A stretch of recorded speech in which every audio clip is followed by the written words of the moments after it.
اهلا بيكم حبايبي، فيديو جديد. ازيكم عاملين ايه؟ اتمنى يا رب تكونوا بخير. النهارده معانا فيديو جديد، هنعمل مع بعض وصفه حلوه قوي. هي وصفه تركيه اسمها لقمه الباشا.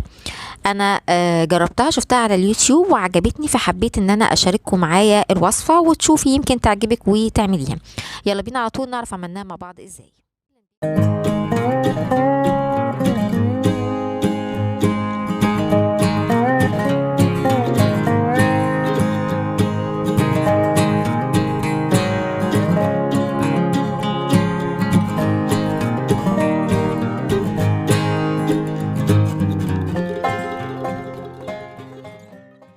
يبقى اول خطوه هنبدا فيها هنعمل عندي المهلبيه. هي زي المهلبيه بالظبط ولكن فيها اختلاف بسيط.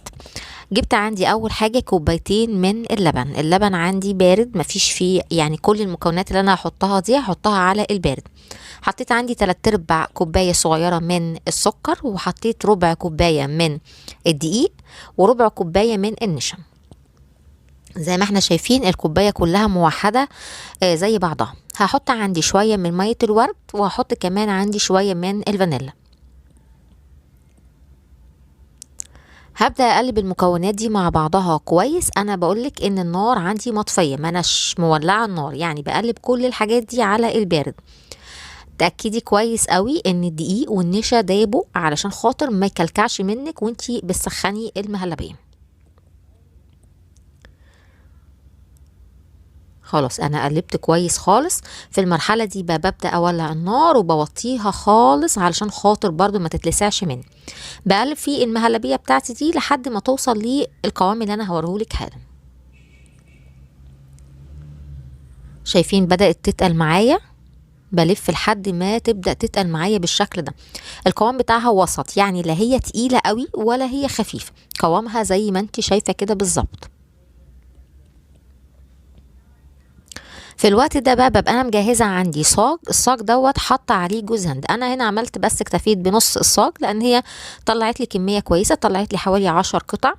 لو انت حابه انك انت تعملي كل الصاج بقى مفيش مشكله، براحتك. بس في المرحله دي طبعا في الحاله دي بتبداي انك انت تضاعفي كميه المهلبيه اللي احنا عملناها. بنزل بقى بالمهلبيه. شايفين قوام المهلبيه اللي انا بنزله؟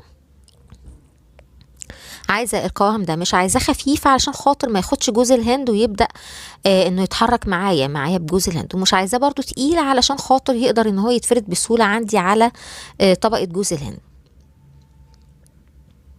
هبدا ان انا افرد المهلبيه بقى كلها على طبقه جوز الهند دي. وطبعا في الوقت ده لازم ان انا ادخلها على طول بعدها التلاجة. هتقعد حوالي ساعة او ساعتين في التلاجة لحد ما احس ان طبقة المهلبية دي بردت خالص وتماسكت معايا. ليه بعمل كده؟ لان انا فردت بعد كده عندي طبقة من الكريم شانتيه. طبعا عندي الكريم شانتيه اهو، هبدأ ان انا افرده على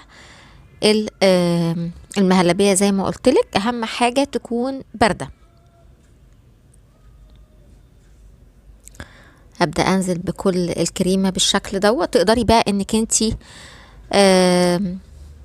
تحطي فيها مكسرات او اللي انتي حباه.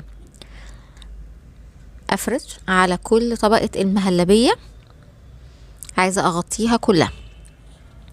طيب الكريم شانتيه ده انا عملته ازاي؟ بتجيبي ربع كيلو كريم شانتيه، لو هو مش محلى بتحطي له سكر، وبتحطي عليه ميه مثلجه او لبن لحد ما القوام بتاعه يتماسك. فردته على طبقه المهلبيه، وبعدين ببدا ان انا اقطع عندي القطع بتاعتي بتاعت لقمه الباشا. في ناس بتكتفي انها تبقى بالشكل دوت وخلاص، انها تقطعها لقطع، لكن انا بعد كده عملتها رول زي الطبقه، زي بالظبط الوصفه بتاعتنا. تقدري انك تحطي مع الكريم شانتيه، ممكن تحطي شوكولاته او تحطي اي مكسرات، او تعملي الكريم شانتيه نفسه بالشوكولاته. بعد كده بتبداي انك انت تلفيه زي الرول. هي بتبقى صعبه الاول في البدايه طبعا. اهي انا كنت لفيت واحده، ولكن بعد كده ايدك بتاخد عليها وتبدا انها تلف معاكي بسهوله. شايفين انا بلف كده، باخد طبقه جوز الهند وبايديا برضو بحاول ان انا الفها زي الرول.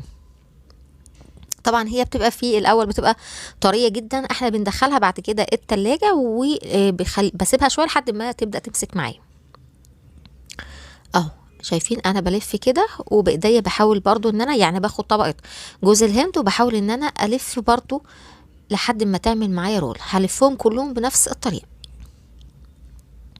شايفين هوريكي بس شكلها، يعني هي بس الصعوبة كلها في انك تلفيها بس الرول ده. اهو هدخلها التلاجة لحد ما تمسك معايا شوية، وبعدين هبدأ ان انا ازينها. حطيت عليها بقى شوكولاتة، حطيت عليها كان عندي عين جمل، وحطيت كمان عندي شوية من رمان.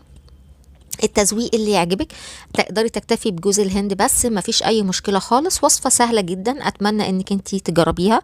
اتمنى ان الفيديو يعجبكم، ولو ليكي اي اسئلة او تعليق اكتبيها لي على قناة نانا تشانل، واشوفكم في فيديوهات تانية ان شاء الله على خير. باي باي.